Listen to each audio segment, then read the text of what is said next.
Hi viewers, welcome to our channel. ప్రస్తుతం మనతో పాటు దామ బాలాజీ గారు సీనియర్ జర్నలిస్ట్ ఉన్నారు. వాటితో ఒకసారి మాట్లాడదాం. సార్ నమస్కారం. సార్ నమస్తే. సార్ నేను అసెంబ్లీలో అల్లు అర్జున్ గారి గురించి రేవంత్ రెడ్డి గారు, అక్బరుద్దీన్ గారు వ్యాఖ్యలు చేయడం మనం చూసాం సార్. దీని పట్ల అల్లు అర్జున్ గారు కూడా ప్రెస్ మీట్ పెట్టి మాట్లాడారు. కాకపోతే ఆయన ఎక్కడ కూడా రేవంత్ రెడ్డి గారి పేరు మాత్రం తీయలేదు.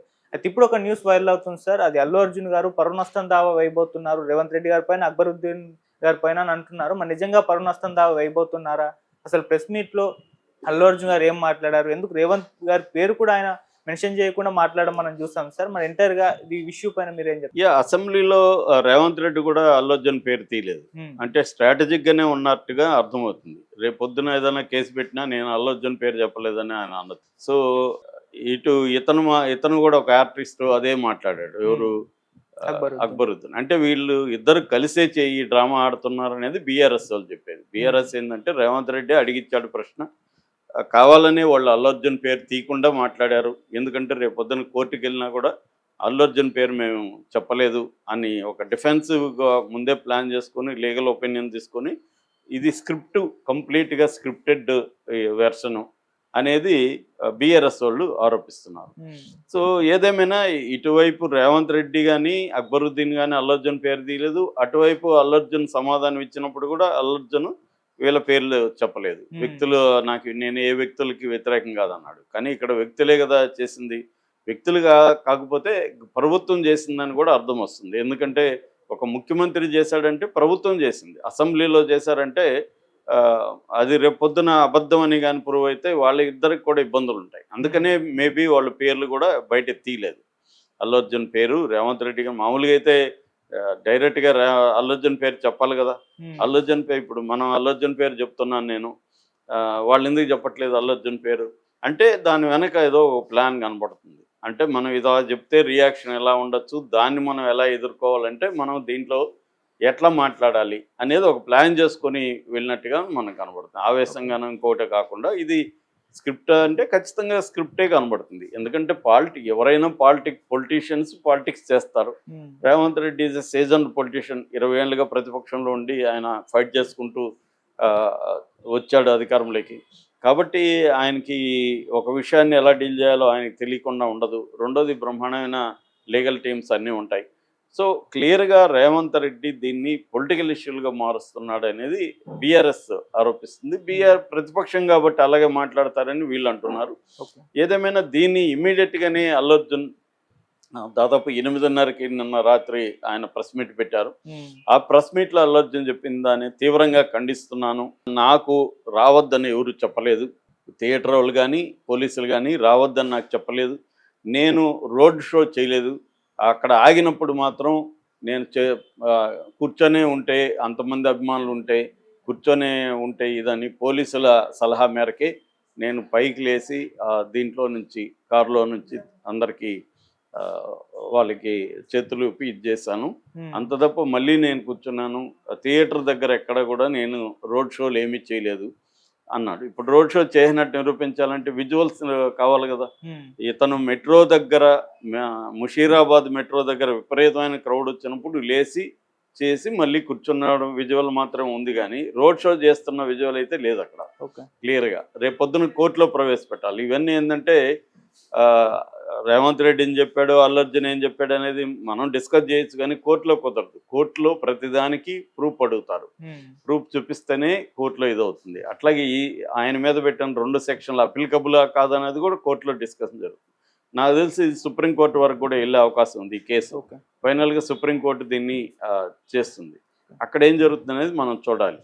అయితే ఇక్కడ ఏమైందంటే రేవంత్ రెడ్డి అభియోగాలు ఏంటి? రేవంత్ రెడ్డి ఏం చెప్పాడంటే అల్లు అర్జున్ పర్మిషన్ లేకపోకుండా వచ్చాడు, రావద్దని పోలీసులు చెప్తే వచ్చాడు.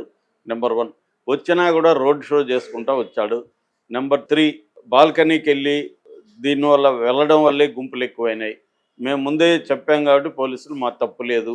సో తర్వాత వాళ్ళకి ఇబ్బంది అయ్యి తల్లి కొడుకు ఇలా పడిపోయి బయటికి తీసుకొచ్చినాక ఇద్దరు చనిపోయినారని పోలీసులు అనుకున్నారు. అనుకొని ఏసీపీ అల్లు అర్జున్ దగ్గరికి వెళ్ళి వెళ్ళడానికి ట్రై చేస్తే అల్లు అర్జున్ రానివ్వలేదు. వాళ్ళ ప్రైవేట్ టీం అల్లు అర్జున్ని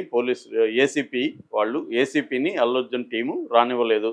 చివరికి సెంట్రల్ డీసీపీ కలుగజేసుకొని తాను వెళ్ళి మిమ్మల్ని అరెస్ట్ చేయాల్సి వస్తుంది, ఇద్దరు వ్యక్తులు చనిపోయారు తల్లి కొడుకు అని చెప్పితే అప్పుడు అల్లు అర్జున్ టీంతో బయటకు వచ్చాడు.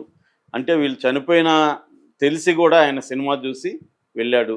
వీళ్ళు పోలీసులు వెళ్ళి చెప్పినా కూడా నేను వెళ్ళను, నేను సినిమా చూసే వెళ్తాను అని అహంకారంగా మాట్లాడాడు. ఇది రేవంత్ రెడ్డి చెప్పిన వెర్షన్. అట్లాగే ఆయన ఇంకొన్ని కామెంట్స్ చేశాడు. అరెస్ట్ చేసి జైల్లో నైట్ ఎందుకు వదులుతారు అనేది అన్నాడు. అట్లాగే అతనికి ఏమన్నా కన్ను పోయిందా, కాలు పోయిందా, చేయి పోయిందా, అతన్ని చూడడానికి ఎంతమంది క్యూలు కట్టారు సినిమా ఇండస్ట్రీని నేను ప్రశ్నిస్తున్నా, మీరెందుకు ఆ బాబుని ఒకరు కూడా పరామర్శించలేదు అనేది ఆయన మాట్లాడాడు. దీనికి అల్లు అర్జున్ సమాధానం చెప్పాడు. ఆయన మళ్ళీ సారీ చెప్పాడు వాళ్ళకి, ఫ్యామిలీకి. అట్లాగే తను వాళ్ళకి సహాయం చేస్తానని ఇంతకుముందు మాట ఇచ్చాను, దానికి కట్టుబడి ఉన్నాను అన్నాడు. అట్లాగే కొంతమంది వ్యక్తులు నన్ను ఆరోపించారు, అవేవి తెలియదు, నాకు ఎవరు రావద్దని చెప్పలేదు. రెండోది నేను రోడ్ షో చేయలేదు. మూడోది వాళ్ళు చనిపోయినట్టు నాకు ఎవరు చెప్పలేదు. చనిపోయినట్టు తెలుసుంటే నేను ఎందుకు సినిమా చూస్తాను? నేను ఏ మానవత్వం మనిషి ఉన్నవాడైనా చనిపోతే సినిమా హిట్ అవుతుందని అంటాడా? సో ఇవన్నీ అబద్ధాలు, బేస్లెస్, ఆల్ టైమ్ లో అన్నాడు. లో అంటే నీచమైన ఆరోపణలు అనేది ఆయన మాట్లాడాడు. అయితే అందులో ఎక్కడా కూడా నేను లీగల్గా చర్య తీసుకుంటానని కానీ, లేకపోతే ముఖ్యమంత్రి ఎలా చెప్పడం అని కానీ అనలేదు. ఈ ప్రభుత్వం మా సినిమాకి అనేక రాయితీలు అవి కల్పించింది, సో దానికి మేము కృతజ్ఞత ఉంటాము అనేది కూడా అన్నాడు. వ్యక్తులు కొంతమంది ఇలా మాట్లాడడం కరెక్ట్ కాదనేది ఆయన మాట్లాడాడు తప్ప ప్రభుత్వం మీద కానీ, ప్రభుత్వంతో మేము గొడవ దలుచుకోలేదు అనేది కూడా ఆయన అన్నాడు. మామూలుగా ఏంటంటే సినిమా వాళ్ళు సాఫ్ట్ టార్గెట్ అంటారు. వాళ్ళ అనేక బిజినెస్లు గవర్నమెంట్ అనుకుంటే వాళ్ళని వేధించాలనుకుంటే వేధించవచ్చు. గతంలో కూడా జయలలిత కమల్ హాసన్ని ఎలా వేధించిందో మనం చూసాం. కమల్ హాసన్ని దేశం విడిచిపెట్టి వెళ్ళిపోతానని ఆయన ఒక దారుణమైన కండిషన్లోకి ఆయన్ని జయలలిత నెట్టింది. ఆయన నేను ఉండను ఈ దేశంలో అన్న స్థాయి తీసుకొచ్చింది. సో ఏదైనా అధికారం పర్మనెంట్ కాదు. అధికారం ఉంది అని ఒక వ్యాపార వర్గాన్ని మనం, సినిమా అనేది కూడా ఆయన భాషలోనే, రేవంత్ రెడ్డి భాషలోనే వ్యాపార వర్గం.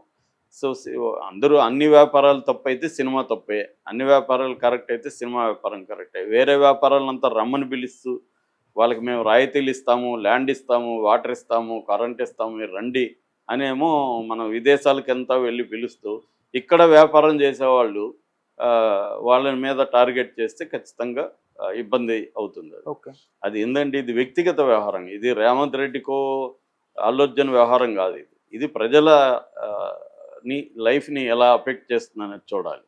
అది ఇంపార్టెంట్. ఒక ముఖ్యమంత్రి స్థానంలో ఉండే వ్యక్తికి వ్యక్తిగత కక్షలు అనేవి ఉండకూడదు. రేవంత్ రెడ్డి వ్యక్తిగత కక్షలతో చేస్తున్నాడని నేను చెప్పట్లే, వీళ్ళు అలా విమర్శిస్తున్నారు. మరి కానీ ఇప్పుడు రేవంత్ రెడ్డి ముందున్న కర్తవ్యం ఏంటంటే, నిజంగా ఆయన చెప్పిందంత కరెక్ట్ అయితే దాన్ని లీగల్గా ప్రూవ్ చేసి అల్లు అర్జున్కి శిక్ష పడే విధంగా చేయాలి. అల్లు అర్జున్ నిజంగానే రేవంత్ రెడ్డి చెప్పినట్టుగా రావద్దంటే వచ్చి ఇవన్నీ చేసి, ఏది రోడ్ షో చేసి, తర్వాత అమ్మాయి చనిపోయినా ఆమె తల్లి బిడ్డ చనిపోయినారని పోలీసులు చెప్పినా చేస్తుంటే ఇవన్నీ ప్రూవ్ కావాలి. మేము చెప్పామంటే చెప్పినట్టు ప్రూఫ్ ఏముందని అంటారు. ఇందాక ఇంకొక వెర్షన్ చదివా, అల్లు అర్జున్ మేనేజర్ సంతోష్కి చెప్పాడు, సంతోష్ నేను వెళ్ళి చెప్తానులే మీరు వెళ్ళిపోండి అన్నాడు అనేది ఒక వెర్షన్ ఉంది. మరి సంతోష్కి చెప్పారా, సంతోష్ అల్లు అర్జున్కి చెప్పలేదా? ఎందుకంటే అల్లు అర్జున్కి చెప్తే ఇబ్బంది అవుతుందని సంతోష్ చెప్పకుండా తీసుకెళ్ళిపోతే సంతోష్ ప్రాబ్లం అవుతుంది. అట్లాగే థియేటర్ వాళ్ళు రావద్దని పోలీసులు లెటర్ రాస్తే థియేటర్ వాళ్ళు అల్లు అర్జున్కి చెప్పకపోతే థియేటర్ వాళ్ళు ప్రాబ్లం అవుతుంది. ఇవన్నీ కోర్టులో ప్రూవ్ కావాల్సింది. సో మామూలు ప్రశ్న ఏంటంటే, ఒక ఏసీపీ స్థాయి వాళ్ళు ఒక థియేటర్కి అల్లు అర్జున్ రావద్దని చెప్పండి, మేము మీకు సెక్యూరిటీ ఇవ్వలేదంటే థియేటర్ వాళ్ళు ఎందుకు చెప్పకుండా ఉంటారు అన్నది ఒక ఇది. ఎందుకంటే రేపు పొద్దున వాళ్ళకి తెలుసు కదా, థియేటర్ వాళ్ళకి ఏదైనా ప్రాబ్లం అయితే మనం ఇరుక్కుంటామని. వాళ్ళు అల్లు అర్జున్ రావడం వల్ల వాళ్ళకేంటి ఉపయోగం? వాళ్ళకి తలనొప్పే కదా, క్రౌడ్స్ని కంట్రోల్ చేయడం వాళ్ళ బాధ్యత కూడా కదా. సో ఇక్కడ థియేటర్ దీన్ని మాత్రం రేవంత్ రెడ్డి ఏం మాట్లాడలేదు.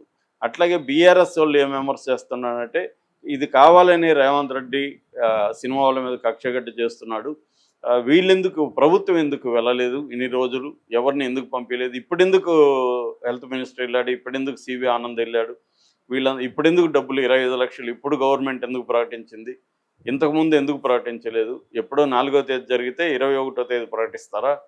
సో ఇదంతా కూడా ఒక ప్లాన్ ప్రకారం జరిగింది. అట్లాగే రేవంత్ రెడ్డి ప్రభుత్వంలో అనేక చావులు జరుగుతున్నాయి. గురుకులాల్లో ఫుడ్ పాయిజనింగ్ జరిగింది, దాని మీద అసెంబ్లీలో చర్చ లేదు. సో అట్లాగే రేవంత్ రెడ్డి తమ్ముడు కారణంగా ఒక మాజీ సర్పంచ్ చనిపోతే మరి అతన్ని అరెస్ట్ చేయాలి కదా అని హరీష్ రావు లాంటి వాళ్ళు కూడా ప్రశ్నిస్తున్నారు. ఏదేమైనా ఇది పొలిటికల్ టర్న్ తీసుకుంది, ఎమోషనల్ టర్న్ తీసుకుంది, మోరల్ యాంగిల్లోకి వెళ్ళింది. నిజానికి తేలాల్సింది ప్రజల మనం ఎంత గొంతు దించుకొని అరిసినా ఏమీ కాదు. ఫైనల్గా తేలాల్సింది కోర్టులో. అల్లు అర్జున్ తప్ప, థియేటర్ ఓనర్ తప్ప, పోలీసులు తప్ప అనేది వీళ్ళందరి తప్పులు లేకుండా ఒక యాక్సిడెంట్గా కూడా జరగచ్చు. ఒక్కోసారి కంట్రోల్ చేయలేని ఇది ఉంటుంది. ఇప్పుడు మనకి పుష్కరాల్లో ఎంతోమంది చనిపోయారు, ఆ మధ్యకాలంలో పొలిటికల్ ర్యాలీల్లో ఎంతోమంది చనిపోయారు, తర్వాత బాబాల దగ్గర హత్రోస్లో ఒక పెద్ద సంఘటన 121 మంది చనిపోయారు. అనేక సార్లు ఇవి జరుగుతున్నాయి. వాటిల్లో ఎప్పుడైనా ఏ పొలిటీషియన్ అయినా, ఏ హీరోనైనా, ఏ బాబానైనా